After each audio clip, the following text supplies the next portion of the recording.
आज से हम द्वितीय पीयू हिंदी बच्चों के लिए क्लासेस ले रहे हैं। पहला पाठ है सुजान भगत। आइए देखते हैं इसके लेखक कौन है। ये हैं हमारे हिंदी के महान उपन्यास सम्राट मुंशी प्रेमचंद।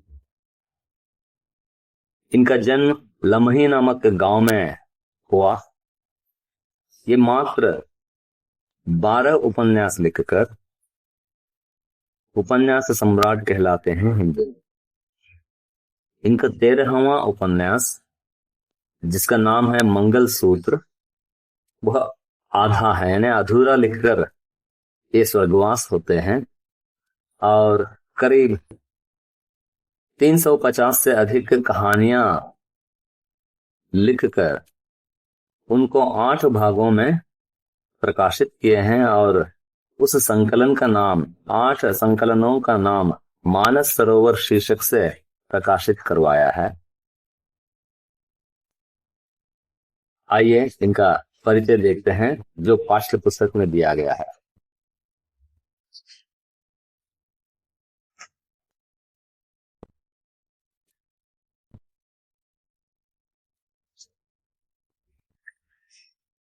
लेखक परिचय।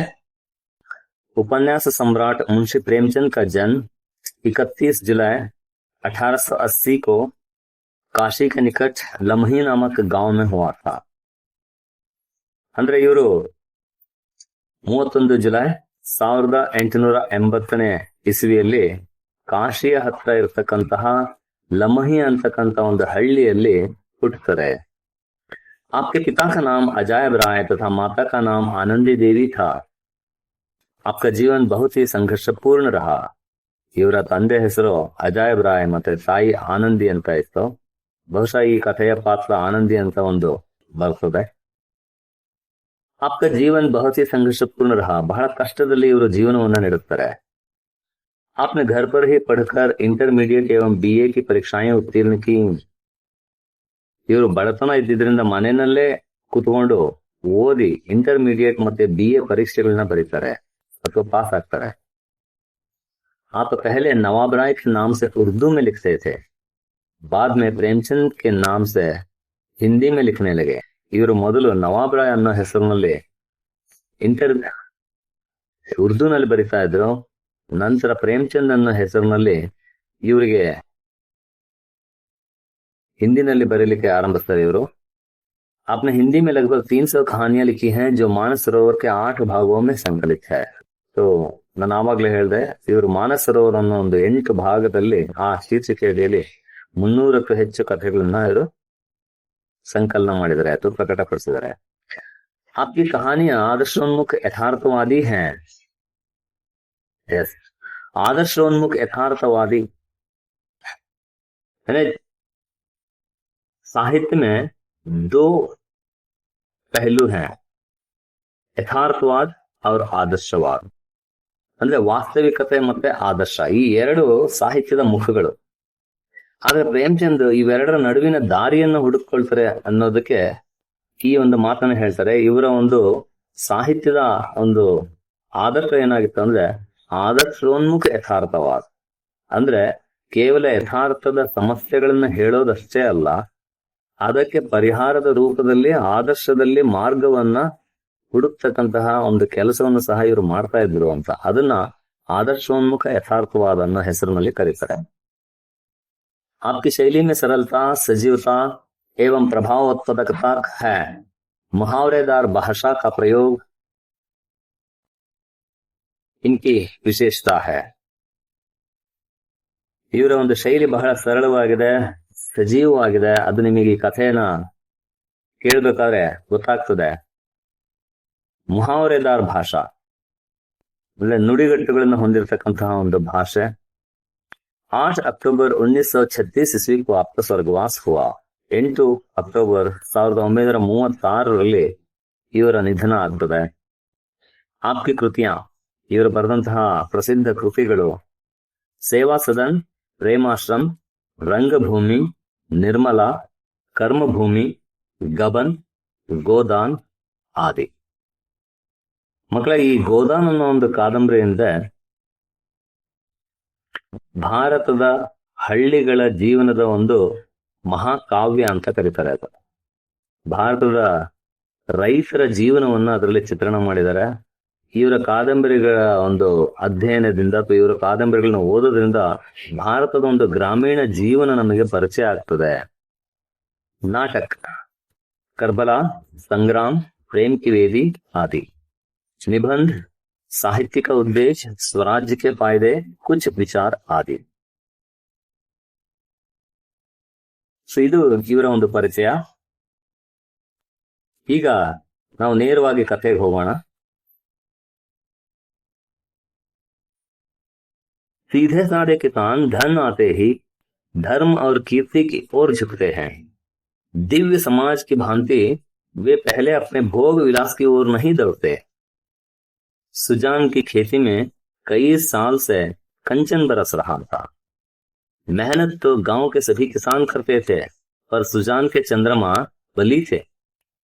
ऊसर में भी दाना छींटा था तो कुछ न कुछ पैदा हो जाता रहा. यानी इसका मतलब है यहाँ सुजान का नसीब बहुत अच्छा था. ऊसर में भी उसे कुछ न कुछ दाने मिल जाते थे. यानी उसका नसीब अच्छा था. वो कुछ भी मेहनत करता है तो उसका दुगना उसे फल मिलता था. 3 वर्ष लगातार ऊख लगती गई. उधर गुड़ का भाव तेज था.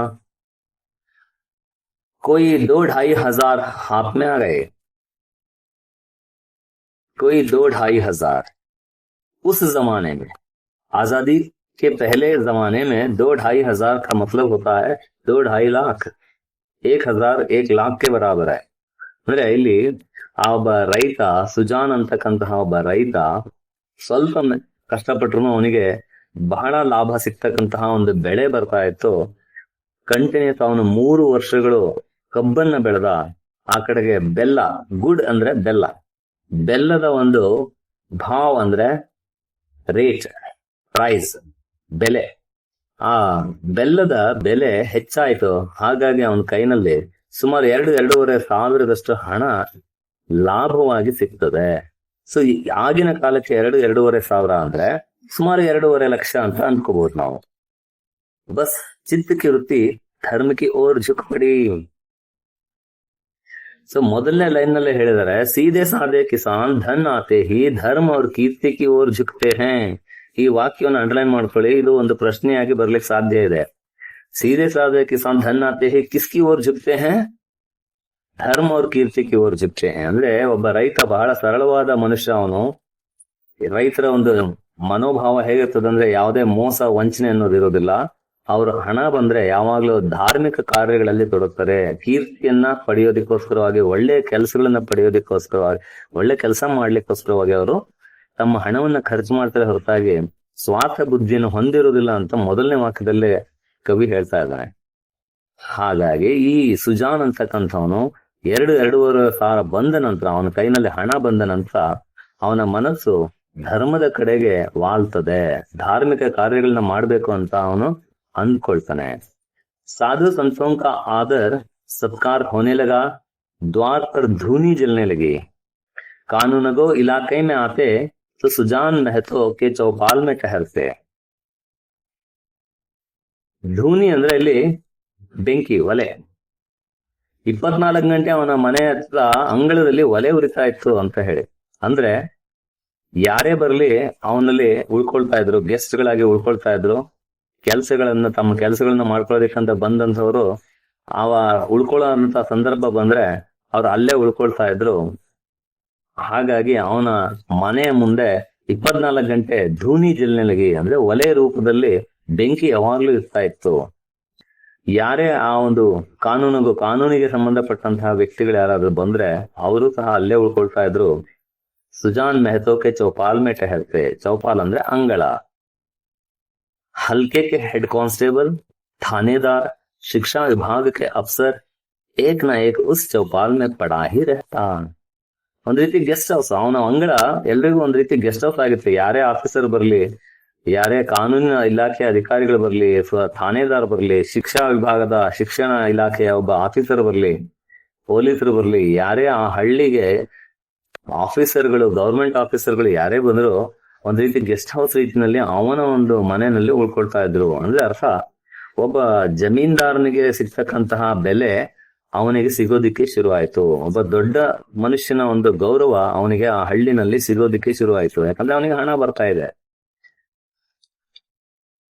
ಮೆಹತೋ ಮಾರೆ ಖುಷಿಗೆ ಫೂಲೇನಾ ಸಮಾತೆ. ಅವನಿಗೆ ಈ ಸಿಕ್ಕ ಗೌರವಕ್ಕೆ ಅವನಿಗೆ ಬಹಳ ಖುಷಿ ಆಗ್ತಾ ಇದೆ. ಯಾರಿಗೆ? ಸುಜಾನ್ ಮೆಹತೋ. ಮೆಹತೋ ಅಂತ ಹೇಳ್ತಾರೆ. ಇನ್ನು ಭಗತ್ ಆಗಿಲ್ಲ ಅವನು. ಸುಜಾನ್ ಭಗತ್ ಪಾಠದ ಹೆಸರು, ಆದ್ರೆ ಅವನಿನ್ನು ಮೆಹತೋ. ಮೆಹತೋ ಅಂದ್ರೆ ಇಲ್ಲಿ ರೈತ. ಮೆಹತೋ ಮಾರೆ ಖುಷಿ ಕೆ ಫೂಲೇನಾ ಸಮಾತೆ, ಧನ್ಯ ಭಾಗ್ उसके द्वार पर अब इतने बड़े बड़े हाकिम आकर ठहरते हैं. ಅವನ ಜೀವನವನ್ನ ಧನ್ಯ ಅಂತ ತಿಳ್ಕೊಳ್ತಾನೆ. ಇಷ್ಟೊಂದು ದೊಡ್ಡ ದೊಡ್ಡ ವ್ಯಕ್ತಿಗಳು ಅವನ ಮನೆಯಲ್ಲಿ ಬಂದು ಉಳ್ಕೊಳ್ತಾ ಇದ್ದಾರೆ ಅನ್ನೋ ಒಂದು ಖುಷಿ ಅವನಿಗಿದೆ. जिन हाकिमों के सामने उसका मुंह न खुलता था, उन्हीं की अब महतो महतो करते जबान सूखती थी. कभी कभी भजन भाव हो जाता. ಯಾರ ಮುಂದೆ ಇವನು ತಾನು ಬಾಯಿ ತೆಗೆದು ಮಾತಾಡ್ಲಿಕ್ಕೆ ಹೆದರ್ತಾ ಇದ್ನೋ ಅಥವಾ ನಾಚ್ಕೊಳ್ತಾ ಇದ್ನೋ ಅಂತಹ ವ್ಯಕ್ತಿಗಳ ಬಾಯಲ್ಲಿ ಇವನ ಹೆಸರು ಮೆಹತೋ ಮೆಹತೋ ಅಂತ ಹೇಳಿ ಇವನನ್ನ ಕರಿತಾ ಇದ್ದದನ್ನ ನೋಡ್ಬಿಟ್ಟು ಅವನಿಗೆ ಬಹಳ ಸಂತೋಷ ಆಗ್ತಾ ಇತ್ತು. ಜಬಾನ್ ಸೂಕ್ತಿತಿ, ಅವರ ನಾಲ್ಗೆ ಒಣಗುವಷ್ಟು ಇವನ ಹೆಸರು ಅವರ ಬಾಯಿನಲ್ಲಿ ಬರ್ತಾ ಇತ್ತು ಅಂತ. ಹಾಗಾಗಿ ಅದನ್ನ ಕೇಳ್ಬಿಟ್ಟು ಇವನಿಗೆ ಒಂದ್ ರೀತಿಯ ಧನ್ಯ ಭಾವ, ಭಜನ ಭಾವ ಹೋಜಾತ. ಅಂದ್ರೆ ತನ್ನಿಗೆ ತಾನು ಕಳೆದೋಗ್ತಾ ಇದ್ದ ಎಲ್ಲೋ ಒಂದು ಸಂತೋಷ ಅವನಲ್ಲಿ ಮೂಡ್ತಾ ಇತ್ತು. ತನ್ನನ್ನು ತಾನು ಮರೆತು ಬಿಡ್ತಾ ಇದ್ದ. ಅಯ್ಯೋ, ನನ್ನನ್ನು ಎಲ್ಲಿಂದ ಎಲ್ಲಿಗೆ ದೇವ್ರು ಕರ್ಕೊಂಡು ಹೋದ, ಇಂಥ ದೊಡ್ಡ ದೊಡ್ಡ ಆಫೀಸರ್ಗಳು ನನ್ನ ಹೆಸರನ್ನು ತಗೊಳ್ತಾ ಇದ್ದಾರಲ್ಲ ಅಂತ ಹೇಳಿ ಅವನಿಗೆ ಮೈ ಮರಿತಾ ಇತ್ತು. ಅಷ್ಟೊಂದು ಸಂತೋಷ ಆಗ್ತಾ ಇತ್ತು. ಏಕ ಮಹಾತ್ಮಾನೆ ಡೌಲ್ ಅಚ್ಚಾ ದೇಖಾ ತೋ ಗಾಂವ್ ಮೇ ಆಸನ್ ಜಮಾ ದಿಯಾ. ಒಬ್ಬ ಸನ್ಯಾಸಿ ತಿರುಗಾಡ್ಕೊಂತ ಬಂದಂತವನು, ಒಬ್ಬ ಮಹಾತ್ಮ ಇಲ್ಲಿ ಚೆನ್ನಾಗಿದೆ ಅನುಕೂಲ ಅಂತ ಹೇಳಿ ಅಲ್ಲೇ ಅವನು ಪರ್ಮನೆಂಟ್ ಆಗಿ ಝಾಂಡಾ ಉರ್ದ ಅಥವಾ ಅಲ್ಲೇ ಉಳ್ಕೊಳ್ಳೋದಕ್ಕೆ ಶುರು ಮಾಡ್ದ.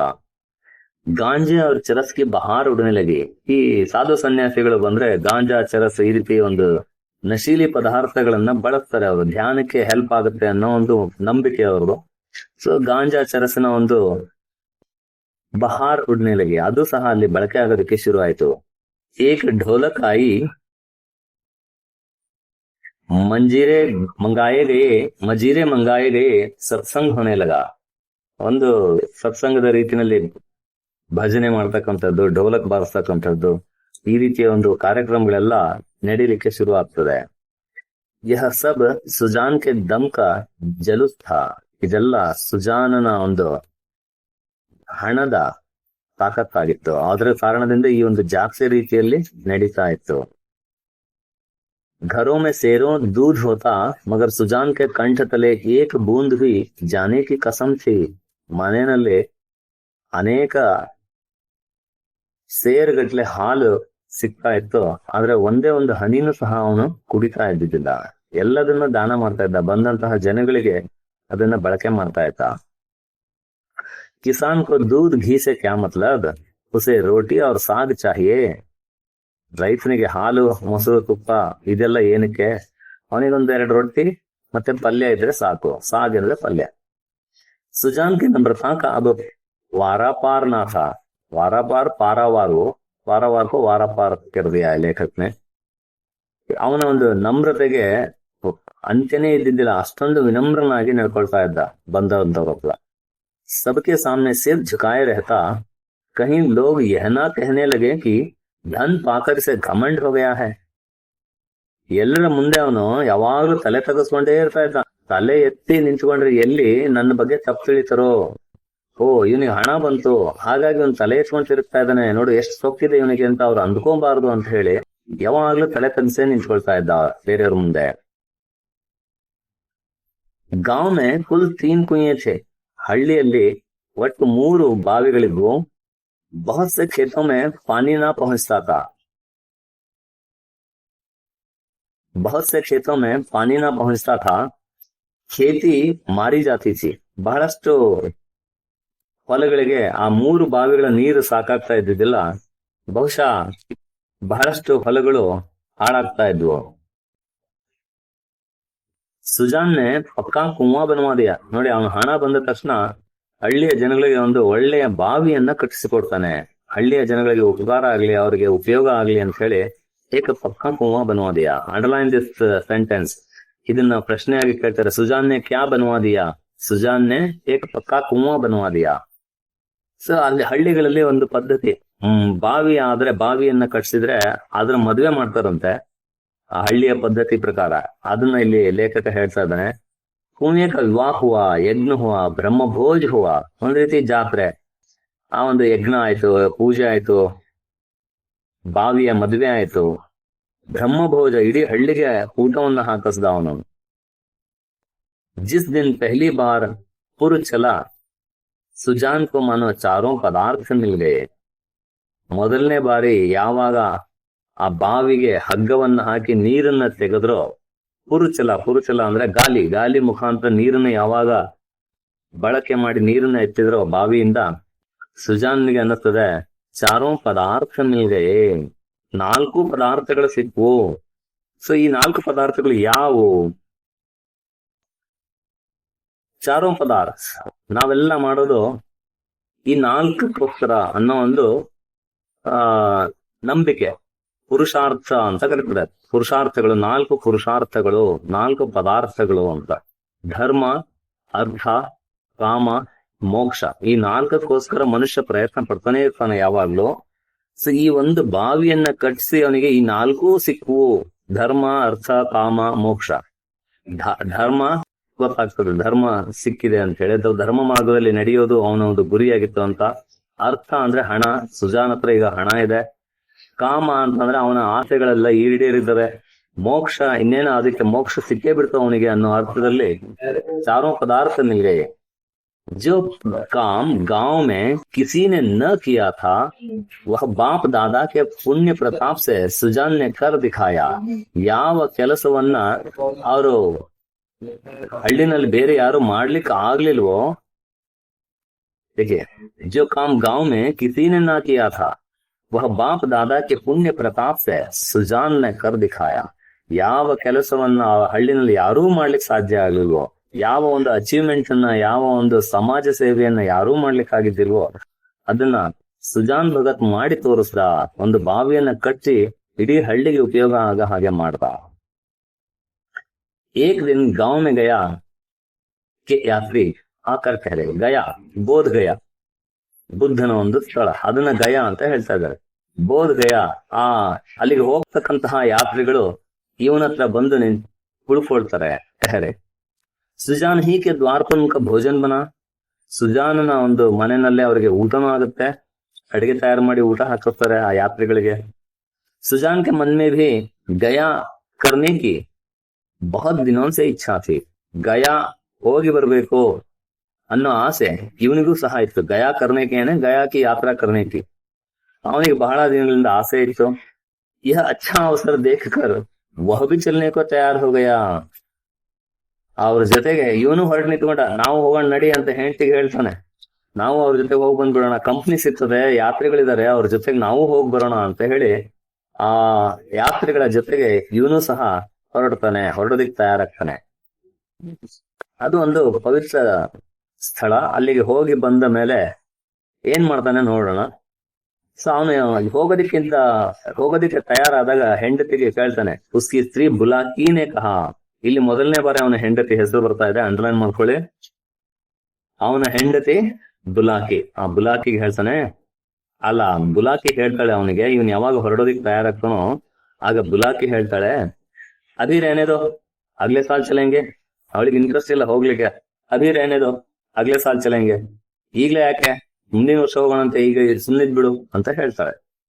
ಸುಜಾನ್ ನೆ ಗಂಭೀರ್ ಭಾವ ಸೆ ಕಹಾ. ಅದಕ್ಕೆ ಸುಜಾನ್ ಹೇಳ್ತಾನೆ, अगले साल क्या होगा कौन जानता है? धर्म के काम में मीन मेष निकालना अच्छा नहीं, जिंदगानी का क्या भरोसा. देखिए क्या कहता है.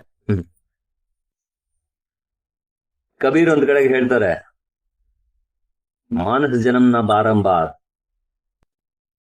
काल करे सो आज करे सो अब, बहुरी करेगा कब ಅಂತ ಹೇಳಿ ಕಬೀರ್ ಒಂದ್ ಕಡೆಗೆ ಹೇಳ್ತಾರೆ. ಅದೇ ಮಾತನ್ನ ಇವನು ಇಲ್ಲಿ ಹೇಳ್ತಾ ಇದ್ದಾನೆ. ಅಗ್ಲೆ ಸಲ ಕ್ಯಾ ಹೋಗಾ ಕೌನ್ ಜಾನ್ತಾ ಹೈ? ಮುಂದಿನ ವರ್ಷ ಏನಾಗ್ತದಂತೆ ಯಾರಿಗ್ ಗೊತ್ತಾಗ್ತದೆ? ಧಾರ್ಮಿಕ ಕೆಲಸದಲ್ಲಿ ಮೀನಾಮೇಷ ಎಣಿಸೋದು ಒಳ್ಳೇದಲ್ಲ. ಏನಿದು ಮೀನಾಮೇಷ? ಯಾಕಿದು? ಇದೊಂದು ಮುಹಾವರ, ಮೀನ್ ಮೇಷ ನಿಕಾಲ್ನ ಅಚ್ಚಾ ನಹಿ. ಮೀನಾಮೇಷ. ಎಷ್ಟು ಚೆನ್ನಾಗಿ ಹೇಳಿದಾನೆ ಲೇಖಕ ಅಂದ್ರೆ, ಮಕ್ಕಳೇ, ಇದು ಯಾರದೇ ಒಂದು ಜಾತಕ ತಗೊಳ್ಳಿ ನೀವು, ಅದರಲ್ಲಿ 12 ರಾಶಿಗಳಿರ್ತದೆ. ಆರಂಭ ಆಗೋದು ಮೇಷದಿಂದ, ಕೊನೆಯಾಗೋದು ಮೀನದಿಂದ. ಇವನು ಮೀನಾಮೇಷ ಅಂದ್ರೆ ಹಿಂದೆ ಮುಂದೆ ನೋಡಬಾರ್ದು ಅನ್ನೋದನ್ನ ಮೀನಾಮೇಷ ಅನ್ನೋ ಅರ್ಥದಲ್ಲಿ ಹೇಳ್ತಾರೆ. ಸೊ ಮೀನಾಮೇಷ ಅನ್ನೋದು ಯಾವ್ದಕ್ಕೆ ಸಂಬಂಧಪಡ್ತದೆ? ಪ್ರತಿಯೊಬ್ಬ ವ್ಯಕ್ತಿಗಳ ಜಾತಕದಲ್ಲಿ ಇರ್ತಕ್ಕಂತಹ ರಾಶಿಗಳ ಹೆಸರುಗಳವು 2. ಕೊನೆಯದು ಮೀನ, ಮೊದಲನೇದು ಮೇಷ. ಸೊ ಉಲ್ಟಾ ಸೀದಾ ಯಾಕೆ ಮೊದಲು ಕೊನೆಯದನ್ನ ಹೇಳಿ ಮೊದಲು ಹೇಳ್ತಾ ಇದಾರೆ ಅಂದ್ರೆ, ಹಿಂದೆ ಮುಂದೆ ನೋಡಬಾರ್ದು ಅನ್ನೋದಕ್ಕೋಸ್ಕರ ಮೊದಲು ಹಿಂದಿನದನ್ನ ಹೇಳಿ ಕೊನೆಯದನ್ನ ಹೇಳಿ ಆಮೇಲೆ ಮೊದಲಿನದನ್ನ ಹೇಳ್ತಾ ಇರೋದು. ಧರ್ಮಕ್ಕೆ ಕಾಮ್ಯ ಮೀನ್ ಮೇಷ ನಿಕಾಲ್ನ ಅಚ್ಚಾ ನಹಿ. ಅಂಡರ್ಲೈನ್ ಮಾಡ್ಕೊಳ್ಳಿ ಇದನ್ನ. ಕೇಳ್ತಾನೆ, ಧರ್ಮಕ್ಕೆ ಕಾಮ್ಯ ಕ್ಯಾ ನಿಕಾಲ್ನ ಅಚ್ಚಾ ನಹಿ, ಧರ್ಮಕ್ಕೆ ಕಾಮ್ಯ ಮೀನ್ ಮೇಷ ನಿಕಾಲ್ನ ಅಚ್ಚಾ ನಹಿ. ಜಿಂದಗಾನಿ ಕಾ ಕ್ಯಾ ಭರೋಸಾ? ಜೀವನದ ಒಂದು ಭರವಸೆ ಏನಿದೆ, ಗ್ಯಾರಂಟಿ ಏನಿದೆ, ನಾಳೆ ಬದುಕಿರ್ತೀವಿ ಅಂತ ಹೇಳಿ. ಎಷ್ಟು ಒಳ್ಳೆ ಮಾತು ಹೇಳಿದಾರೆ ನೋಡಿ. ಯಾರದು ನಾಳೆ ಏನಾಗುತ್ತೆ ಅಂತ ಗೊತ್ತಾಗ್ತದ?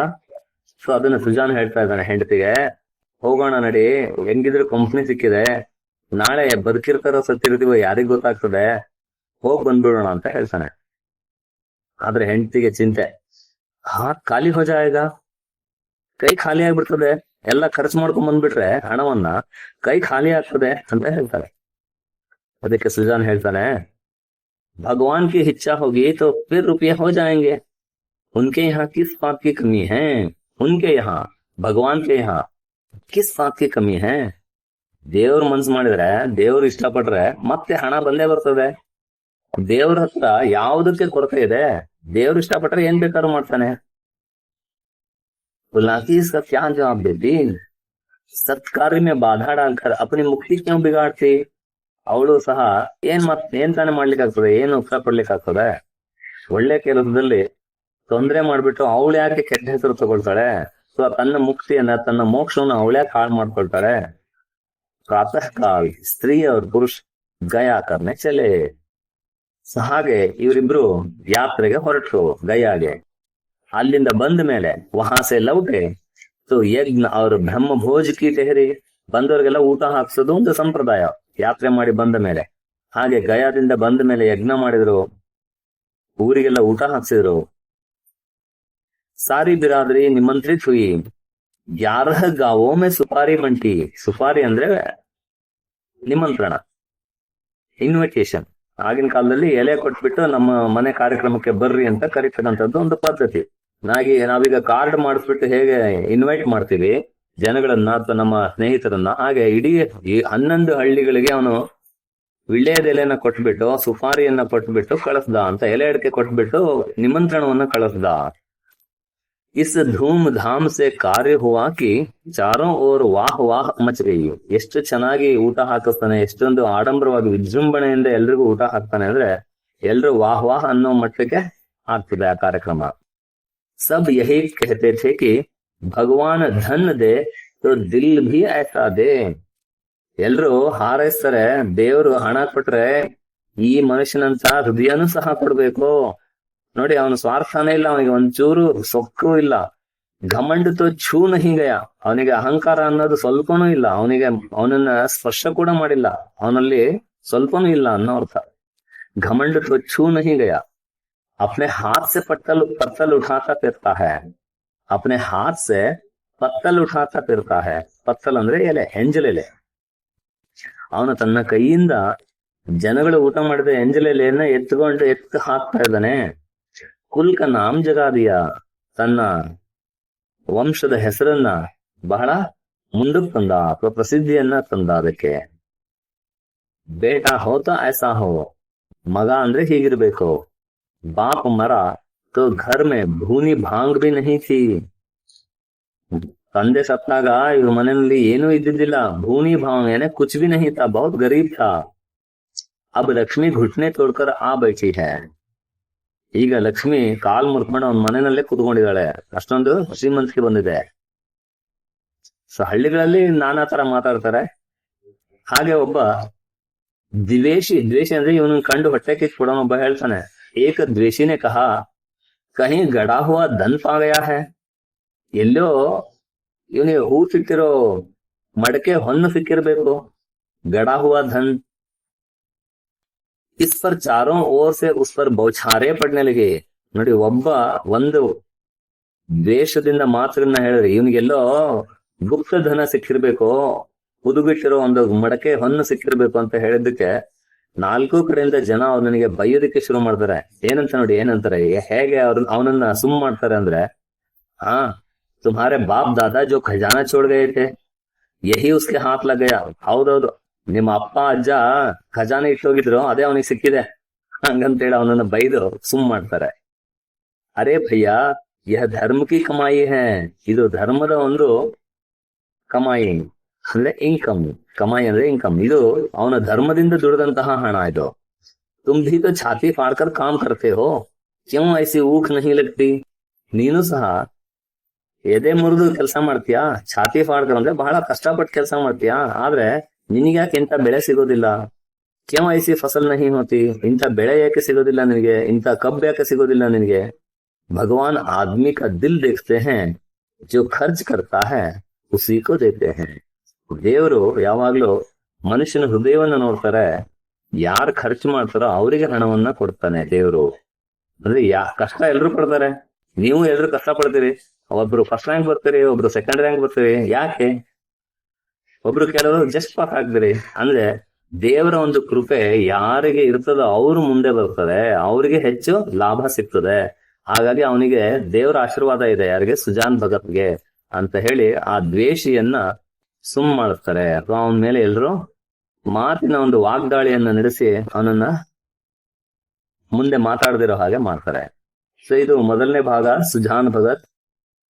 ನಾನು ಕನ್ನಡದಲ್ಲಿ ಹೇಳೋದಕ್ಕೆ ಕಾರಣ, ನಮ್ಮ ಹಳ್ಳಿಯ ಮಕ್ಕಳಿಗೆ ಚೆನ್ನಾಗಿ ಅರ್ಥ ಆಗ್ಲಿ ಅನ್ನೋ ಒಂದೇ ಒಂದು ಉದ್ದೇಶ. ಅವ್ರಿಗೆ ಹಿಂದಿ ಅನ್ನೋದು ಕಬ್ಬಿಣದ ಕಡಲೆ ಆಗಿರ್ತದೆ, ಅದನ್ನ ಸರಳವಾಗಿ ಸುಲಿದು ಕೊಟ್ಟು ಅವರಿಗೆ ತಿನ್ನೋದಿಕ್ಕೆ ಅನುಕೂಲ ಆಗ್ಲಿ ಅಂತ ಹೇಳಿ ಕನ್ನಡದ ವಿವರಣೆಯೊಂದಿಗೆ ಈ ದ್ವಿತೀಯ PUC ತರಗತಿಗಳನ್ನು ತಗೊಳ್ತಾ ಇದ್ದೇವೆ. ಇದು ಮೊದಲನೇ ಭಾಗ ಇವತ್ತಿಗೆ ಮುಗಿತದೆ. ಪ್ರತಿದಿನ ಇದೇ ರೀತಿ ಆ ಪಾಠಗಳೆಲ್ಲವನ್ನು ಮುಗಿಸ್ಕೊಡ್ತೇನೆ ಅಂತ ಹೇಳ್ತಾ, ನಿಮ್ಮ ಡಾಕ್ಟರ್ KV ಉಮಾಶಂಕರ್. ಧನ್ಯವಾದಗಳು.